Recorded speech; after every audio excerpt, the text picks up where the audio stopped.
Hello，大家好，咱们这一期紫微斗数解明星命盘带来的女明星是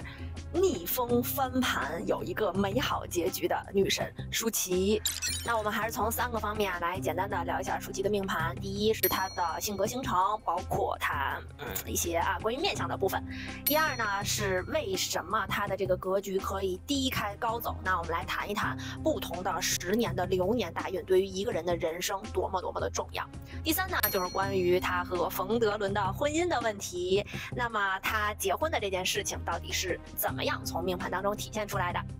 好，那我们看一下舒淇的这张命盘，她的命宫是独坐的破军，和我们上一张大 S 一样啊，她的破军也是坐在了地支的子位，是一个非常聪明、有勇有谋的女孩子。同时啊，这个破军这颗星星，我们讲说不破不立，先破先立，早破早立。所以我觉得舒淇在她之前的原生家庭，以及她在演艺事业道路前期的这个手段，其实都是来自于破军的这个状态。那么她之所以能打破原来自己给别人留下的这种艳星的形象，而树立起来后来的舒淇女神，都来自于破军整个的性格，非常的果敢非常的决绝，非常的敢于去做一个破坏性的这样一个性格的体现。那我们说舒淇她的身宫落在的位置，就是她最重视的东西啊，她的身宫落在了财帛宫。那我们讲说一个破军的性格人，同时又非常爱财，那简直真的，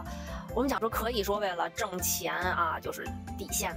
相对比较低一些有一点点不择手段。那么他的官禄宫做了贪狼加陀螺这2颗星星，贪狼本身也是说我们说搞偏门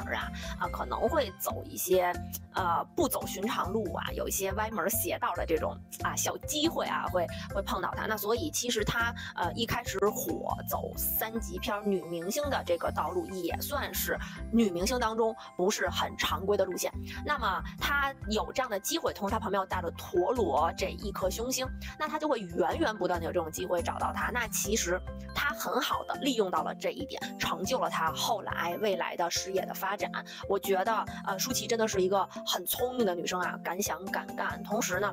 因为她的原生家庭也不是很好，那么她的个人能力就变得很强。那我们再说第2点什么样人的命盘格局可以呈现出低开高走？那有些人就比较惨少年运比较好，然后到中年到晚年就很烂。那么舒淇这张盘真的是先把苦头吃在了前面的10年。那么至于她10年的大运，我会给大家做一个详细的分析。那她其实15岁到24岁这10年一直走的运势不是很好，因为一个破军星的人的命格走太阳这样的运，会让他感觉到无所适从。就像我本身是一个保时捷，但是你现在非让我去开那种坑坑洼洼的那种戈壁滩的小石子的路，导致他的一些手段跟方式并不能在这10年更好的发展。所以相对来说这10年他算是过得不是那么顺利。而且我们看到他这10年的运势的3方也不是那么的好，他的财帛宫碰到了地空这颗星，他的官禄宫碰到了地劫这颗星，所以导致他里面的环境并不是适合他本命的这个性格。那么外部的环境又是一个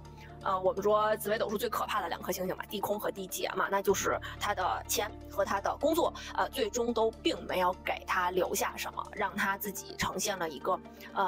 很卡顿的状态。就是说我的模式和我现在的运势它是一个不匹配的状态。好，那我们再看他下一个10年的运怎么就起飞起来了呢？他下一个10年的运是在25岁到34岁。那25岁到34岁这10年里面，他就走到了一个保时捷上了这个康庄大道走上了高速公路。那他这10年走了武曲的运，然后呢对宫是贪狼，同时他这样的3方感觉就是非常适合他这个杀破狼的格局。那同时在这10年我们讲说他把脱掉的衣服一件一件的穿回来，同时赢得了口碑，同时获得了爱情。那我们说这个运势对于每一个命格的人影响有多大呢？那其实大家可以看到他上一个10年运虽然他火了，但是他口碑很差，因为别人一说你是凭借3级片凭靠托而成名的话，大家多少会有点看不起。包括说之前他和黎明的这个那么长时间的一个恋爱长跑，也是因为黎明家里面的家长比较传统就是不能接受，最终也是无疾而终等于就是恋情啊这些都是处于一个空劫的状态啊，就是断掉了。那么到后10年的时候，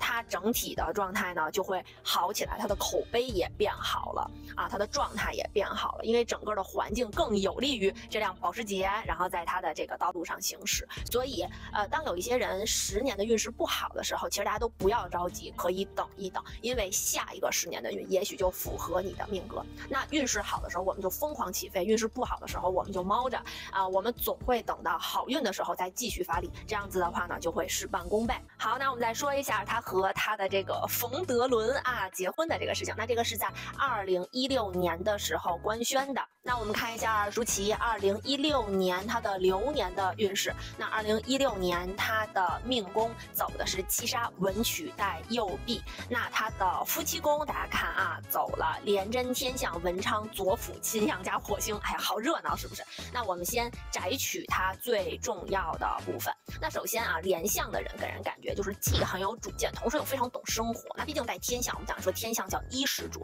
那我觉得他在这一年选择结婚，真的是想好好过日子，安稳下来，才选择了冯德伦这样的一款男生。那好，我们说文昌就是文书，对吧？就是我们签的合同、字据、证书，那包括结婚证也是证书的一种。那所以当他这一个流年夫妻宫走到文昌的时候，就非常容易领证和确定关系。那么他其实被爆出来是一个很突然的，为什么？因为碰到了擎羊加火星2颗凶星，都是一个很爆裂啊、很快的这样的。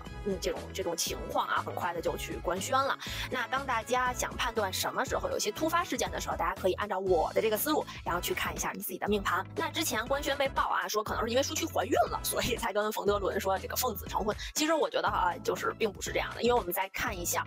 舒淇的这个子田线的情况啊。那我们说女性看子宫要看田宅，对吧？那其实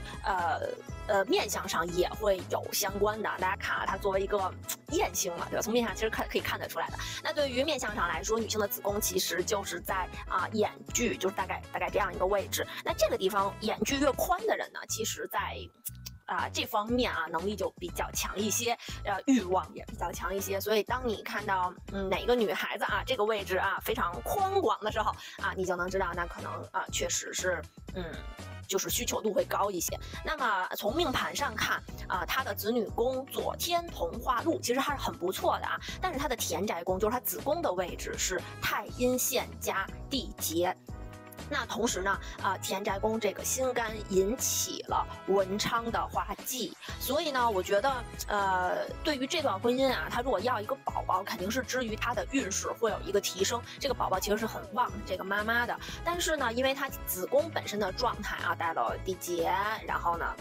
就是整体的状态不是很好。那本来太阴的话状态还是不错的，但是挂上了地劫就差一些嘛。那如果他想让自己的运势再往前进一步的话，我会觉得他完全可以找一个代孕，然后来更换一个田宅宫不好的情况。因为如果是代孕的话，那其实就是给小朋友换了一个田地换了一个小房子，换了一个环境。那如果找代孕的话，这个孩子生出来还是你的嘛，对吧？那么他还会继续有助于你子女宫天同化禄的这样一个更好的运势。所以呢，对于在他和冯德伦的婚姻当中，我是觉得建议他还是要一个宝宝是最好的。这样的话，对于稳固他们的夫妻关系，以及对于舒淇本身的演艺事业